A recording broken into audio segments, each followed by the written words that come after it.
Assalamualaikum Solihah. Masih semangat ya belajarnya hari ini?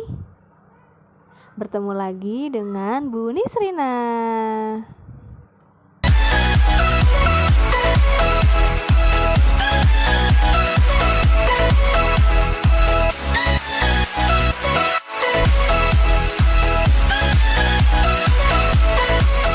Oke Solihah, sebelum kita memulai pembelajaran kita hari ini, marilah kita berdoa terlebih dahulu.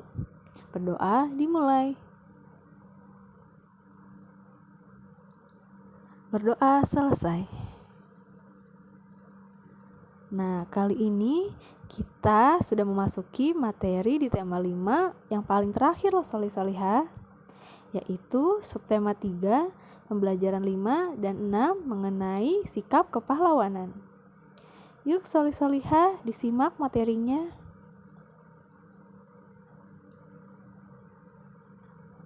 Tujuan pembelajaran kita hari ini yang pertama mendiskusikan tentang nilai-nilai Pancasila, diskusi tentang sikap kepahlawanan, serta menggali informasi tentang seorang tokoh. Nah, salah satu tokoh yang berjuang untuk kemakmuran rakyatnya adalah Sultan Iskandar Muda. Sultan Iskandar Muda adalah sultan yang memimpin Kesultanan Aceh. Beliau berani melawan penjajah yang ingin menguasai perdagangan di Nusantara. Sultan Iskandar Muda membangun militer yang kuat sehingga wilayah kekuasaannya semakin luas. Nah, Solihah, kita isi yuk bagian berikut ini. Nama tokohnya adalah Sultan Iskandar Muda. Kemudian perjuangan yang dilakukan beliau adalah berani melawan penjajah, membangun militer yang kuat, serta membuat Aceh mencapai kejayaannya. Kemudian sikap yang bisa diteladani adalah cinta tanah air, pantang menyerah, kerja keras, dan masih banyak lagi yang lainnya. Sultan Iskandar Muda mengabdikan seluruh hidupnya bagi negara dan kebesaran bangsa. Beliau sangat peduli terhadap kesejahteraan rakyat Aceh. Nah, Solihah, setiap orang bisa menjadi pahlawan loh Solihah, asalkan dia melakukan hal-hal yang berguna untuk lingkungannya. Apakah sikap yang dimiliki sosok berikut ini mencerminkan sikap kepahlawanan? Yuk Solihah, kita simak bersama-sama. Kakek penyelamat lingkungan tanpa pamrih.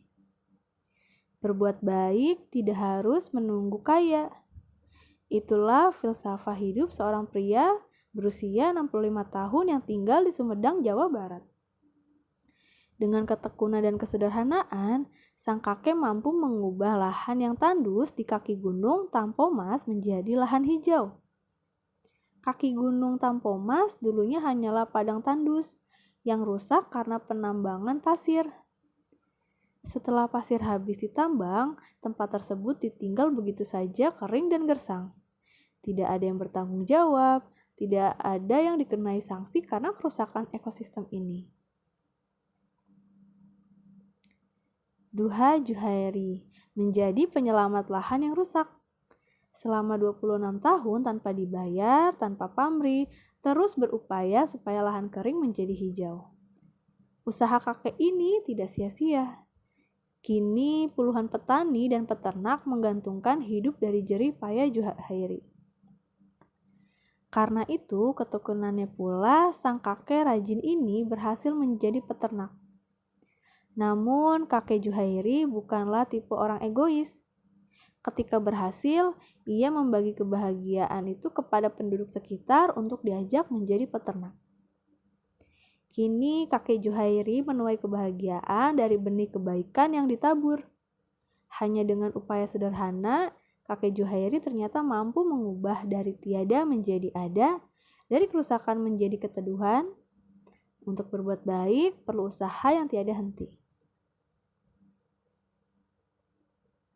Nah, Dari teks di atas, kira-kira informasi apa saja yang bisa kita ambil ya solih-solihah? Nah, Duha Juhairi menjadi penyelamat lahan yang rusak. Selama 26 tahun tanpa dibayar, tanpa pamrih, terus berupaya supaya lahan kering menjadi hijau. Usaha kakek ini tidak sia-sia. Kini puluhan petani dan peternak menggantungkan hidup dari jerih payah Juhairi. Kakek Duha Juhairi mempunyai tanggung jawab sosial yang sangat tinggi. Tindakan yang dilakukan kakek Juhairi adalah sejalan dengan nilai-nilai yang terkandung dalam Pancasila. Nah, apa ya maksud dari teks di atas? Jelaskan maksud dari pernyataan di atas.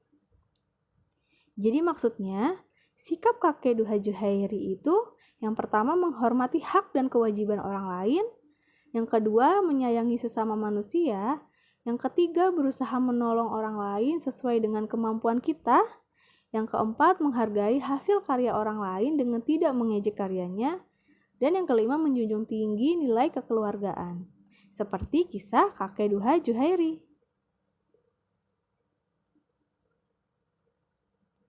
Kita juga dapat menerapkan sikap yang menunjukkan tanggung jawab sosial dalam kehidupan sehari-hari, khususnya terhadap lingkungan. Ada apa saja kah? Nah, seperti melakukan penghijauan di sekitar rumah, membuang sampah pada tempatnya, dan membantu korban bencana.